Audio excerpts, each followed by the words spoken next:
Case yang sering dihadapi terjadi FOB shipping point. Jadi prosesnya ketika dalam pengiriman antar kapal masuk ke pelabuhan itu diklaim sebagai apa.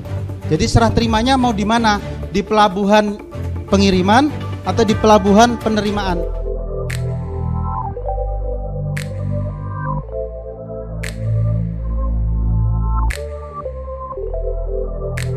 Stock opnam. Stock opnam solusinya adalah kelompokkan item. Ada yang kategori kelompok A, kelompok B, kelompok C tadi ya, dengan pendekatan ABC, fast moving, slow moving, dead stock, versi angka, bukan versi pengakuan. Ya, jadi mengelompokkannya versi angka. Berapa angka yang dicapai dari masing-masing item dikelompokkan, lalu kemudian kita tentukan metode stock opnamnya. Apakah stock opnam selalu dilakukan periode tertentu? Apakah stock opnam dilakukan periode tertentu? Jawabannya adalah tidak. Karena stock opnam yang dilakukan dalam waktu tertentu menghabiskan energi, membuat bisnis kita menjadi harus berhenti untuk menghitung stok tersebut. Maka caranya gimana? Caranya begini. Ada yang disebut dengan circle time stock opnam. Barang dikasih circle time stock opnam, maka barang itu ada yang muternya setiap hari Senin, ya, ada yang muternya setiap tanggal 1, ada yang muternya setiap seminggu sekali, sehingga dikelompokkan. Setiap hari Bapak Ibu melakukan stok opnam, tapi tidak semua barang.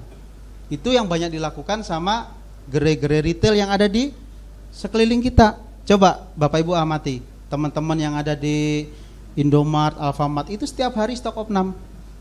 Kenapa nggak kelihatan kalau mereka stok opnam? Karena pagi dia cuman pojok sini, bukukan tuh, cuman 10 item. Malamnya dia geser ke sini, gondola sebelah sini dihitung 10 item. Itu selama 1 bulan tuh muter aja stoknya segitu dan semuanya di opnam tanpa perlu harus berhenti bisnisnya. Nah, jadi kayak gitu. Itu namanya circle time stock opnam dan masing-masing item kita kelola. Kapan Pak stok opnamnya? Itu pegawai ada yang males, ada yang kecapean bekerja, ada yang macam-macam, itu kan akhirnya nggak ngapa-ngapain tuh. Nah, ketika dia nggak ngapa-ngapain, dialokasikan untuk stok opnam. Capek produksi, stok opnam. Antara jeda istirahat sampai masuk kembali ya, ada jeda yang belum efektif, itu stok opnam. Pulang, menjelang pulang, stok opnam. Lagi hujan, pada nggak mau pulang, stok opnam. Hujan, daripada ngetem di situ, manyun, ayo stok opnam yuk, kayak gitu. Jadi memaksimalkan waktu idle tim untuk stok opnam. Jadi waktunya sudah ditentukan, sehingga nanti per mekanisme waktu stok opnam itu berapa item yang bisa dihitung. Kalau Bapak Ibu punya 1000 item, kalau di stok opnam sekali jalan itu bisa sehari. Seharian nggak ngapa-ngapain, cuman stok opnam. Tapi kalau misalnya itu dibagi 1000 dibagi 30, berarti ada sekitar 30 item per hari yang harus diopnam. Kira-kira bisa dilakukan nggak kalau begitu? Bisa. Apalagi kalau dibagi 2 kali, pagi sama sore, berarti 15 item per stok opnam, nggak sampai 10 menit. Bahkan cuma 5 menit. Lapor gitu. Jadi stok opnamnya kita bikin secara berkala dan kita partisi menjadi banyak waktu. Dan itu nggak ngabisin waktu, karena banyak waktu-waktu yang idle yang kadang-kadang mereka nggak ngapa-ngapain.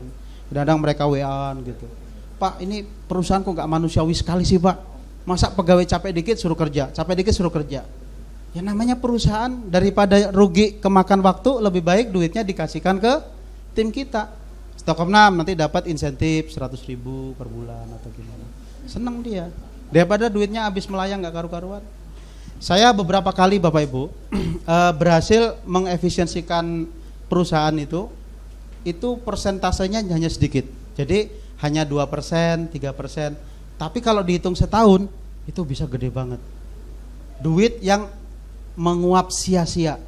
Biaya yang muncul menguap sia-sia karena tidak kita kendalikan. Itu bisa sampai 10 juta sebulan, bisa sampai 100 juta setahun. Duit hilang itu Pak. Nah kalau kita kendalikan kan bisa dikasihin ke tim kita.